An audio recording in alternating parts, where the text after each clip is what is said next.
Hello students, good morning. How are you? Fine? We have already learned two tenses, the simple present tense and the simple past tense. Today we will discuss about the third tense, the simple future tense. Okay? Future. Future એટલે ભવિષ્ય. એવી ક્રિયાઓ કે જે આપણે હવે પછીના સમયમાં કરવાના છીએ. બરાબર. હવે પછીના સમયમાં આપણે જે ક્રિયાઓ કરીશું તેને સાદા ભવિષ્યકાળમાં આપણે લખી શકીએ છીએ. આની પહેલાં આપણે સાદો વર્તમાનકાળ સિમ્પલ પ્રેઝન્ટ ટેન્સ અને સાદો ભૂતકાળ સિમ્પલ પાસ્ટ ટેન્સ આ બેની ચર્ચા કરી દીધી છે. એક વખત આપણે એને થોડું રિવાઇઝ કરી લઈશું. સિમ્પલ પ્રેઝન્ટ ટેન્સ એટલે સાદો વર્તમાનકાળ. સાદા વર્તમાનકાળના સહાયક ક્રિયાપદો છે ડુ અને ડઝ. બરાબર. જો કોઈ વાક્ય હું એક વાક્ય લખું છું એ વાક્યમાં ફક્ત ક્રિયાપદને ટેન્સ પ્રમાણે ફેરવીએ એટલે આખું વાક્ય ફરી જશે. દાખલા તરીકે રાધા સિંગ્સ એ સોંગ. આ સિમ્પલ પ્રેઝન્ટ ટેન્સ છે, સાદો વર્તમાનકાળ. ડુ ડઝ, આ ડઝ છે, આની અંદર ડઝ છે, સિંગની અંદર ડઝ મિક્સ થયું છે એટલે સિંગ્સ થયું છે. આ સાદો વર્તમાનકાળ છે. ઓકે. રાધા ત્રીજો પુરુષ એકવચન છે એટલે એની જોડે ડઝ વપરાશે. આપણે સાદા વર્તમાનકાળમાં શીખી ગયા એટલે કે સહાયક ક્રિયાપદ ક્યારેય વાક્યમાં દેખાતું નથી, મુખ્ય ક્રિયાપદની સાથે મિક્સ થઈને આવે છે. પછી બીજો ટેન્સ આપણે શીખી ગયા સાદો ભૂતકાળ સિમ્પલ પાસ્ટ ટેન્સ. એમાં પણ એવું છે કે ભાઈ મુખ્ય ક્રિયા વાક્યમાં ડીડ દેખાતું નથી, એનું સહાયક ક્રિયાપદ ડીડ, પરંતુ તે મુખ્ય ક્રિયાપદની સાથે મિક્સ થઈને આવે છે. દાખલા તરીકે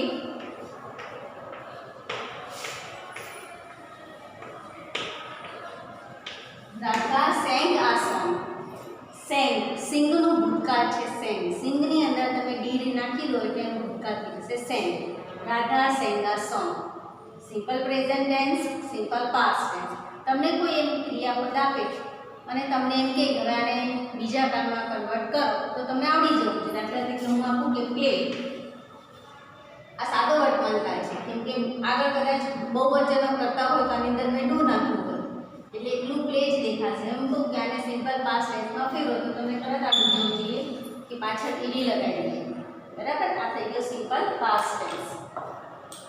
હવે આ બે ટેન્સ તો આપણે ચર્ચા કરી લીધી છે. આજે આપણે સિમ્પલ ફ્યુચર ટેન્સ સાદો ભવિષ્યકાળ, ભવિષ્યમાં થનારી ક્રિયાઓને અત્યારે દર્શાવવા માટે આપણે સાદા ભવિષ્યકાળનો ઉપયોગ કરીએ છીએ. સાદા ભવિષ્યકાળમાં પણ બંને કાળની જેમ વિધાન વાક્ય, પ્રશ્નાર્થ વાક્ય, નકાર વાક્ય અને WH ના પ્રશ્નો આ ત્રણેય હોય છે. બરાબર. તો આજે આપણે સિમ્પલ ફ્યુચર ટેન્સના સહાયક ક્રિયાપદોની સૌથી પહેલાં ચર્ચા કરીશું. સિમ્પલ ફ્યુચર ટેન્સના બે સહાયક ક્રિયાપદ છે will be અને shall be. will be અને shall be. હવે આ will અને shall તો તમે કદાચ જોયું જાણ્યું હશે, ક્યાંક સાંભળ્યું હશે, કાં તો તમે થોડુંક શીખ્યા પણ હશો. પરંતુ આ પાછળ જે બી છે એ બી શું છે તો એ આપણે જોઈ લઈએ કે આ જે બી છે એ મુખ્ય ક્રિયાપદની જગ્યા છે. 12 કાળમાંથી ફક્ત 2 જ કાળ એવા હતા કે જેમાં સહાયક ક્રિયાપદ મુખ્ય ક્રિયાપદની સાથે મિક્સ થઈને આવતું હતું અને એ હતું એ 2 કાળ હતા સાદો વર્તમાનકાળ અને સાદો ભૂતકાળ. હવેથી તમને હું જે કોઈ કાળની ચર્ચા કરીશ એ બધા કાળમાં સહાયક ક્રિયાપદ અને મુખ્ય ક્રિયાપદ બંને બાજુમાં લખેલા હશે. પછી એ વિધાન વાક્ય હોય, નકાર વાક્ય હોય કે પ્રશ્નાર્થ વાક્ય હોય, બંને ક્રિયાપદો તમે વાક્યમાં જોઈ શકશો. બરાબર. અત્યાર સુધી તમે જે 2 કાળ શીખ્યા સાદો વર્તમાનકાળ અને સાદો ભૂતકાળ એના વિધાન વાક્યમાં એક જ ક્રિયાપદ આ બંને મિક્સ થઈને એક જ શબ્દમાં લખાવ્યું હતું. હવેથી એવું નહીં હતું. એટલે આજે આપણે ત્રીજો કાળ શીખીએ છીએ એમાં સહાયક ક્રિયાપદ અને મુખ્ય ક્રિયાપદ બંને આવી રીતે વિધાન વાક્યમાં બાજુમાં લખાશે. નકાર વાક્યમાં ભલે વચ્ચે નોટ આવે, પ્રશ્નાર્થ વાક્યમાં વચ્ચે કર્તા આવે, એ વસ્તુ અલગ છે, પણ વિધાન વાક્યમાં બંને ક્રિયાપદો બાજુમાં લખાશે એવું આ સાદો ભવિષ્યકાળ છે. અને આ બે ક્રિયાપદો છે વિલ બી અને શેલ બી. એટલે બી એ મુખ્ય ક્રિયાપદની જગ્યા છે. જો તમારા વાક્યમાં મુખ્ય ક્રિયાપદ હોય, કોઈ એક્શન થતી હોય, તો તમારે આની જગ્યા પર એક ક્રિયાપદ લખવાનું. અને જો કોઈ એક્શન ના થતી હોય, ફક્ત ભવિષ્યમાં કંઈ થનારી ક્રિયાનું વર્ણન હોય, તો તમારે વાક્યમાં બી ફરજિયાત લખવાનું. દાખલા તરીકે હું એ વાક્ય કહું, આવતીકાલે હું બગીચામાં હોઈશ. જઈશ નહીં, જવાની ક્રિયા મેં નથી કીધી, હોઈશ. ખાલી મેં કલ્પના કરી કે આવતીકાલે હું બગીચામાં હોઈશ. એમાં કોઈ ક્રિયા નથી થતી, કોઈ મુખ્ય ક્રિયાપદ છે જ નહીં. તમારે વાક્યમાં વિલ બી લખવું પડશે કે I will be in the garden tomorrow. Tomorrow એટલે આવતીકાલ. I will be in the garden tomorrow. જ્યારે કહેવાનું ભાવ છે કે જ્યારે વાક્યમાં કોઈ એક્શન ના થતી હોય, કોઈ મુખ્ય ક્રિયાપદ ના હોય, ત્યારે વિલની પાછળ તમારે બી ફરજિયાતપણે લખવાનું છે. આટલું યાદ રાખવાનું. જ્યારે મુખ્ય ક્રિયાપદ આવે તો બી નીકળી જાય, બરાબર. જેમ કે આપણે ક્લાસમાં બધા સ્ટુડન્ટ્સ બેઠા હોય, પહેલી બેન્ચે 3 સ્ટુડન્ટ બેઠા હોય, એમાંથી 2 સ્ટુડન્ટ ના હોય, એક જ સ્ટુડન્ટ આવ્યો હોય, તો છેલ્લી બેન્ચમાંથી કોઈ સ્ટુડન્ટ ઊભો થઈને મને એમ કે ટીચર આગળની બેન્ચમાં બે જણ નથી આવ્યા, હું એની જગ્યાએ બેસી શકું? એવી રીતે આ કોની જગ્યા પર બેસે છે? મુખ્ય ક્રિયાપદની જગ્યા પર. મુખ્ય ક્રિયાપદ નથી આવતું તો આ બેસી જાય, અને જો મુખ્ય ક્રિયાપદ આવી જાય તો આ નીકળી જાય.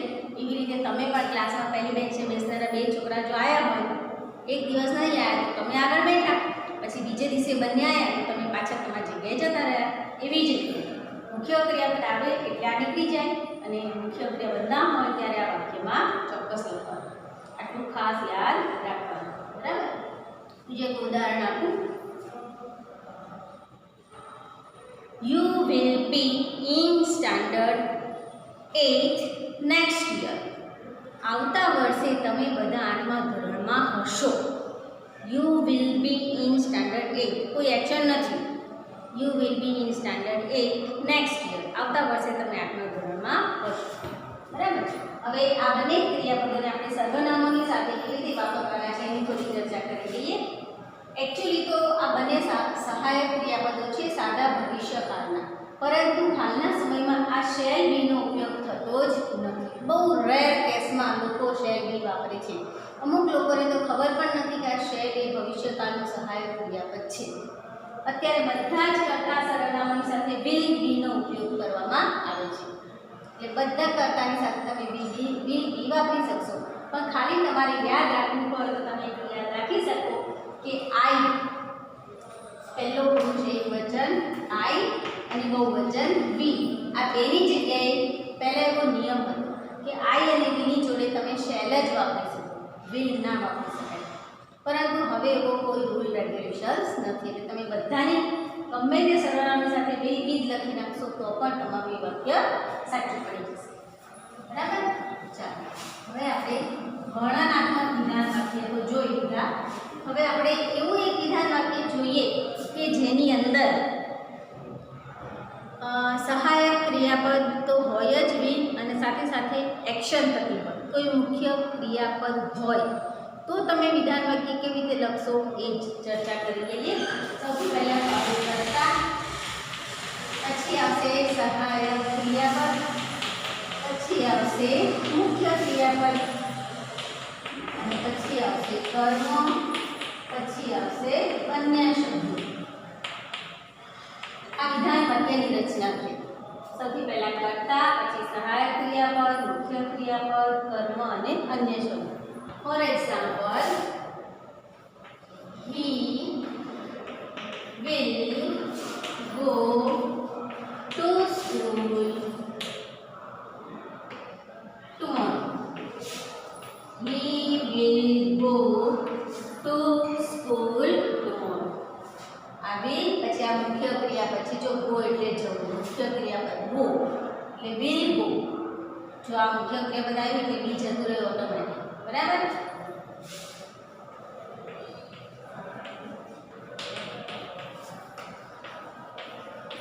બીજું વાક્ય લખું છું હું, there will be a holiday next week. છે, કોઈ એક્શન નથી, કોઈ મુખ્ય ક્રિયાપદ નથી, એટલે will પછી be આવ્યું, આમાં ક્રિયાપદ છે એટલે will પછી go આવ્યું, એટલે જ્યારે વાક્યમાં કોઈ એક્શન થતી હોય, કોઈ મુખ્ય ક્રિયાપદ હોય ત્યારે will ની પછી મુખ્ય ક્રિયાપદ લખવાનું, અને જ્યારે કોઈ એક્શન ના હોય, કોઈ મુખ્ય ક્રિયાપદ ના હોય ત્યારે તમે એ વાક્યમાં will પછી be ફરજિયાત લખવાનું, યાદ રાખવાનું, બરાબર. There will be a holiday next week. આ વર્ણનાત્મક છે અને આ એક્શન વાળું વાક્ય છે. આ તમારું વિધાન વાક્ય થયું. અહીંયા ગમે તે કરતા હોય, એક વચનનો હોય, બહુવચનનો હોય, પહેલો પુરુષ, બીજો પુરુષ, ત્રીજો પુરુષ, ગમે તે કરતા, ગમે તે સર્વનામ will બંનેમાં આવે. ખાલી એટલું જોવાનું, મુખ્ય ક્રિયાપદ હોય તો એ લખવાનું, ના હોય તો be લખવાનું. આવી રીતે આ સાદા ભવિષ્યકાળની વિધાન વાક્યની રચના છે. બહુ સહેલો છે સાદો ભવિષ્યકાળ, તમને બહુ ઝડપથી આવી જાય એવું છે. હવે વિધાન વાક્યની ચર્ચા તો આપણે કરી લીધી. હવે એના પછી આપણે વિધાન વાક્ય પછી શું શીખીએ છીએ દરેક વખતે? Negative sentences. નેગેટિવ સેન્ટેન્સીસ એટલે નકાર વાક્ય, બરાબર. હવે નકાર વાક્યની રચના આપણે શીખી લઈએ.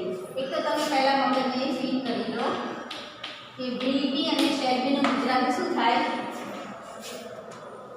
હશે, થશે, હોઈશ, બરાબર.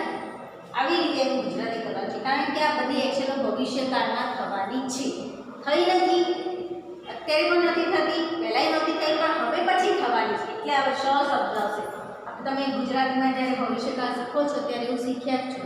ખાઈશ, પીશ, રમીશ, દોડીશ, શ આવે એ ભવિષ્યકાળ છે, બરાબર. હવે આપણે નેગેટિવ રચનાની ચર્ચા કરીએ. નેગેટિવ એટલે નકારાત્મક. આની પહેલાં પણ બે કાળ શીખવાડ્યા, ત્યારે પણ મેં તમને નેગેટિવ રચના શીખવાડી હતી, અને મેં એવું પણ સૂત્ર આપ્યું હતું કે બે ક્રિયાપદોની વચ્ચે તમે જ્યારે નોટ લખો એટલે તમારું વાક્ય નકાર બની જાય. નકાર વાક્ય બનાવવાનું છે, બરાબર મિત્રો. ખાસ યાદ રાખવાનું છે, નકારમાં જવાબ નથી બનાવવાનો, નકારમાં વાક્ય બનાવવાનું છે. અને વાક્ય બનાવો ત્યારે વાક્યની અંદર તમારે નોટ લખવાનું હોય, આગળ નો નહીં લખવાનું, એ નકારના જવાબમાં લખવાનું છે, બરાબર. હવે વાક્યમાં નોટ લખો. મેં તમને એ વખતે પણ કીધું કે નોટની જગ્યા વાક્યમાં ફિક્સ હોય, એની આજુબાજુ બે મોડી ગાઢ જોઈએ. એક હોય સહાયક ક્રિયાપદ અને બીજું હોય મુખ્ય ક્રિયાપદ. આ બે ક્રિયાપદોની વચ્ચે તમે નોટ મૂકો એટલે તમારું વાક્ય નકાર બની જશે. For example, the children will play cricket. The children will play cricket. હવે એની કૌંસમાં એક શબ્દ આપજો, દાખલા તરીકે ફૂટબોલ. કૌંસમાં આપેલા શબ્દનો ઉપયોગ કરીને વાક્યને નકાર બનાવો. આપણે અત્યાર સુધી સાદા વર્તમાનકાળ અને સાદા ભૂતકાળમાં મુખ્ય ક્રિયાપદની અંદરથી આપણે સહાયક ક્રિયાપદ બહાર કાઢતા હતા. અહીંયા કંઈ કરવાનું નથી, સહાયક ક્રિયાપદ બહાર જ છે, આપણને દેખાય જ છે. નકાર બનાવવું છે, ફૂટબોલ આવશે ક્રિકેટની જગ્યા ઉપર, બાકી બધું તેમનું જ આવશે. The children will. આ બે ક્રિયાપદો છે, આ સહાયક, આ મુખ્ય. એની વચ્ચે નોટ મૂકી દો અને આ મુખ્ય ક્રિયાપદ. will not play, ક્રિકેટની જગ્યાએ આવશે ફૂટબોલ, બરાબર. બીજું એક વાક્ય,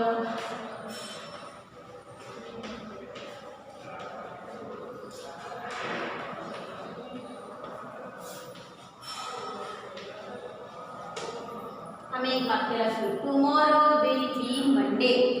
આવતીકાલે સોમવાર હશે, બરાબર. જો આમાં કોઈ એક્શન નથી, ફક્ત વર્ણન છે કે વિલ પછી બી આવ્યું છે, પણ મારે વાક્ય વર્ણન લખવું છે સન્ડે.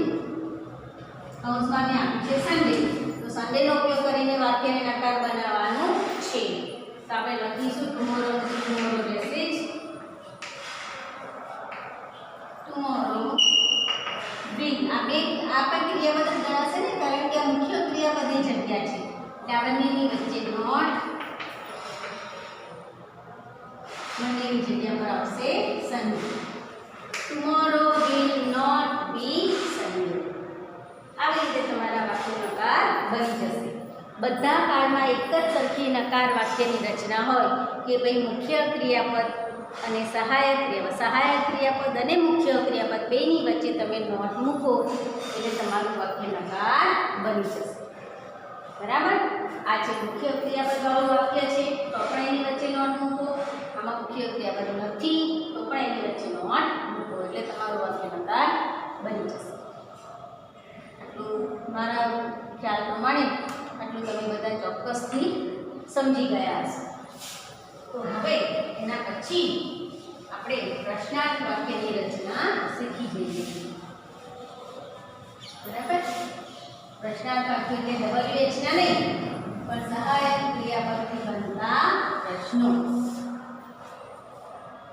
જ્યારે સાદો ભૂતકાળ સાદો વર્તમાનકાળ શીખવાડ્યો ત્યારે મેં એવું જ કીધું હતું કે નકાર વાક્ય માટે બે ક્રિયાપદોની વચ્ચે નોટ મૂકી દેવાનું. બરાબર?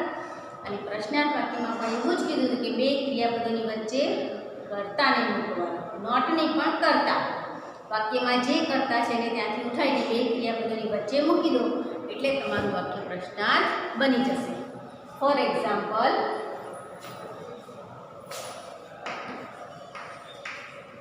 અપેક્ષા will teach maths. અપેક્ષા મેથ્સ શીખવશે, ગણિત ભણાવશે. બરાબર? આ વિધાન વાક્ય છે. ચલો મારે આને નકાર બનાવો છે તો તમે બધા તમારી જગ્યાએ બેઠા બેઠા તમારા ઘરે બોલશો. આનો નકાર શું થશે? મારી જોડે જોડે બોલજો. અપેક્ષા will not teach maths. અહીંયા કેમ મેથ્સનું મેથ્સ રાખ્યું? કારણ કે કૌંસમાં આપણને કોઈ શબ્દ આપ્યો નથી. જો કૌંસમાં કોઈ શબ્દ આપ્યો હોય તો આપણે ચેન્જ કરી શકીએ. બરાબર? હવે મારે આ વાક્યને બનાવવું છે પ્રશ્નાર્થ વાક્ય. પ્રશ્નાર્થ વાક્ય એટલે બે ક્રિયાપદોની વચ્ચે કર્તા. આ બે ક્રિયાપદો છે એની વચ્ચે કર્તા. કર્તા ક્યાં છે? અપેક્ષા. આ બેની વચ્ચે અપેક્ષાને મૂકી દઈએ. દાખલા તરીકે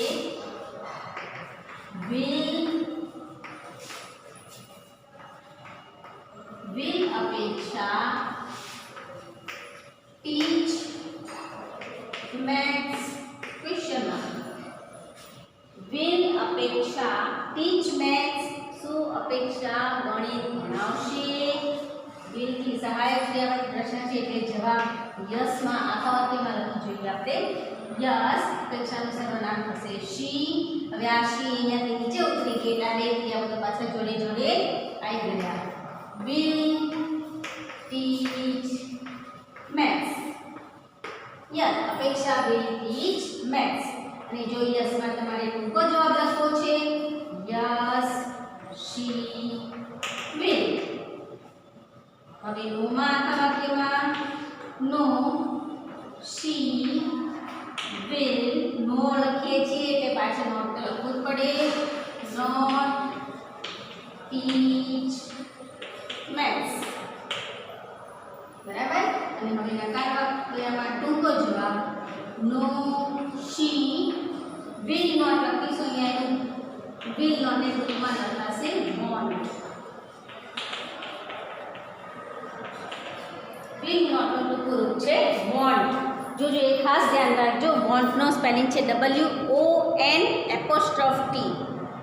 WANT નથી. આટલું ખાસ ધ્યાન રાખવાનું છે. બરાબર? જોઈ લો તમે બરાબર આ વાક્યને ધ્યાનથી. પહેલાં ભવિષ્યકાળનું વિધાન વાક્ય છે અપેક્ષા will teach maths.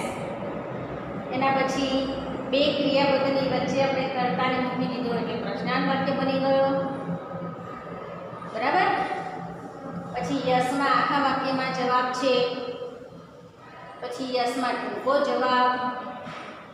પછી નોમાં આખા વાક્યમાં જવાબ અને નોમાં ટૂંકો જવાબ. આ તો આપણે એવું વાક્ય લખ્યું કે જે વાક્યમાં મુખ્ય ક્રિયાપદ છે. હવે આપણે એવું વાક્ય લખીએ કે જેમાં કોઈ મુખ્ય ક્રિયાપદ હોય નહીં. ફોર એક્ઝામ્પલ,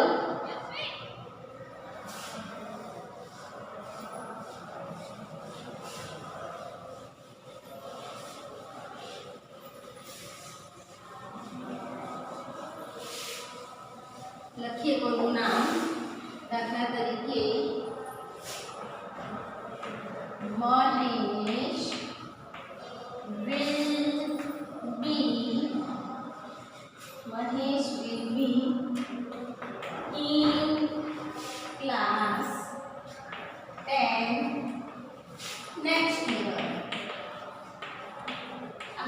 કર્યું કે ભાઈ Mahesh will be in class 10 next year. Mahesh આવતા વર્ષે 10મા ધોરણમાં હશે. will be હશે. જો 9મું ધોરણ પાસ કરી લેશે તો. બરાબર? એટલે અહીંયા કોઈ એક્શન નથી, ફક્ત મેં વર્ણન કર્યું છે, કલ્પના કરી છે. એટલે અહીંયા વાક્યમાં બી એ મુખ્ય ક્રિયાપદની જગ્યા ઉપર છે. હવે મારે એને પ્રશ્નાર્થ બનાવવું છે, તો આ જ બે ક્રિયાપદોની વચ્ચે હું મહેશને મૂકી દઈશ. પહેલું લખીશ will, પછી લખીશ મહેશ, પછી લખીશ be. will Mahesh be in class 10 next year? Question mark. તો જવાબ આવશે યસ. આપણે ટૂંકમાં જવાબ લખીએ કેમ કે મોસ્ટ ઓફ આપણે ટૂંકમાં લખવાના આવે છે. યસ મહેશનું સરનામ બી, જેનાથી પ્રશ્ન બનાવે છે તે. હવે જો અહીંયા ખાસ ધ્યાન રાખવાનું છે, બી અહીંયા વાક્યમાં બી આપેલું છે, મુખ્ય ક્રિયાપદ નથી, તો તમારે જવાબમાં આ કમ્પ્લીટ આખું લખવું પડે will be, કારણ કે આખું સહાયક ક્રિયાપદ જ છે. આને આપણે ખાલી ગણીએ છીએ મુખ્ય ક્રિયાપદની જગ્યાએ, પણ એકચ્યુઅલી આ સહાયક ક્રિયાપદનો જ એક ભાગ છે. બરાબર?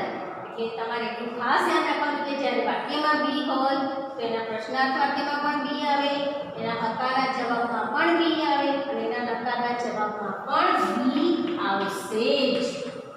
નો he won't be. બરાબર? જો Mahesh will be in class 10 next year. will Mahesh be in class 10 next year? Question mark. Yes, he will be. No, he won't be. જ્યારે વાક્યમાં બી હોય ત્યારે બધા જવાબોમાં, પ્રશ્નાર્થમાં, લાંબા ટૂંકા યસના બધા જવાબોમાં બી કમ્પલસરી લખવું જ પડે, તો જ એ તમારું વાક્ય સાચું પડશે. બરાબર? તો આ રીતે પ્રશ્નાર્થ વાક્યો અને એના યસના ટૂંકા જવાબો, આ રીતે આપણે ભવિષ્યકાળમાં નકાર વાક્ય, પ્રશ્નાર્થ વાક્ય અને વિધાન વાક્યની ચર્ચા કરી. હવે એક કાળમાંથી બીજા કાળમાં વાક્યને ફેરવવું હોય તો કેવી રીતે ફેરવવું એની થોડી ચર્ચા કરી લઈએ. દાખલા તરીકે હું એક વાક્ય લખીશ.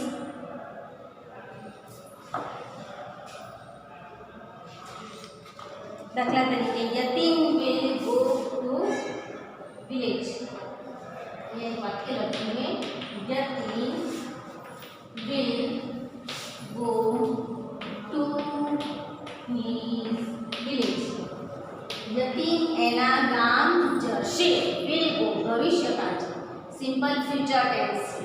ચલો હવે હું તમને કહીશ કે આ વાક્યને મારે સિમ્પલ પાસ્ટ ટેન્સમાં ફેરવવું છે, તો તમારા મગજમાં તરત લાઈટ થઈ જવી જોઈએ કે સિમ્પલ પાસ્ટ એટલે ભૂતકાળ.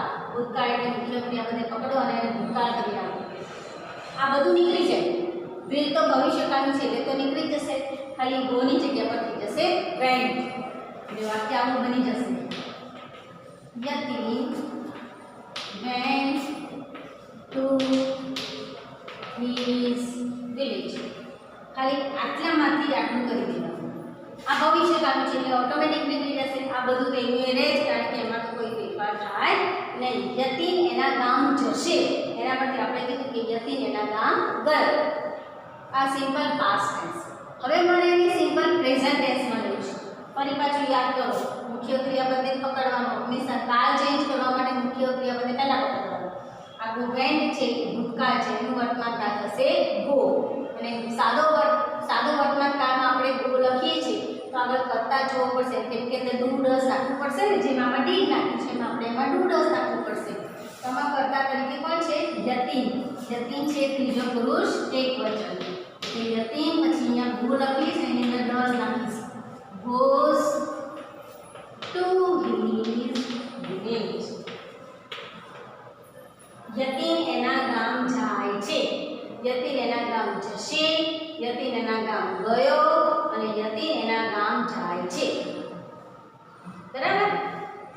આ ત્રણે ત્રણ simple tense, simple present tense, simple past tense અને સિમ્પલ ફ્યુચર ટેન્સ. આટલું ધ્યાન રાખવાનું. બરાબર? બહુ સહેલું છે. બધા કાળ તમે એક વખત મનમાં એની રચના ફિટ કરી દો કે વિધાન વાક્ય આવી રીતે બને, નકાર વાક્ય આવી રીતે બને, પ્રશ્નાર્થ વાક્ય આવી રીતે બને, તો તમે ચોક્કસ બધા કાળ વ્યવસ્થિત રીતે યાદ રાખી શકશો. જે આપણે એકાદ ઉદાહરણ લઈ લઈએ કે જ્યારે તમારે કાળમાં ફેરવવાનું હોય.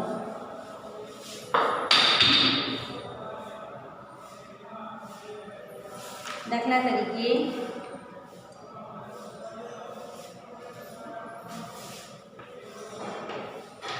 રુચા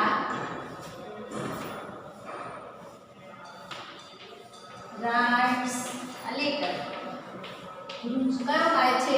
જોઈને કંઈક ફટાક દઈને મુખ્ય ક્રિયાપદ જો એનું રૂપ જો કેવું દેખાય છે. પાછળ એસ દેખાય છે એટલે ડસ એટલે સાદો વર્તમાન કાળ. Rucha writes a letter. આ સાદો વર્તમાન કાળ છે, સિમ્પલ પ્રેઝન્ટ ટેન્સ. હવે એને મારે ફેરવવો છે સિમ્પલ ફ્યુચર ટેન્સમાં ફેરવી દઈએ. ચલો ફ્યુચર ટેન્સ બરાબર. રુચા તો આવશે જ. ફ્યુચર એટલે કયું સહાયક ક્રિયાપદ આવે? વિલ. વિલ પછી આમાં મુખ્ય ક્રિયાપદ છે યસ છે, રાઈટ. એ લેટર. આ થઈ ગયો simple future tense. Rucha will write a letter. Rucha પત્ર લખશે.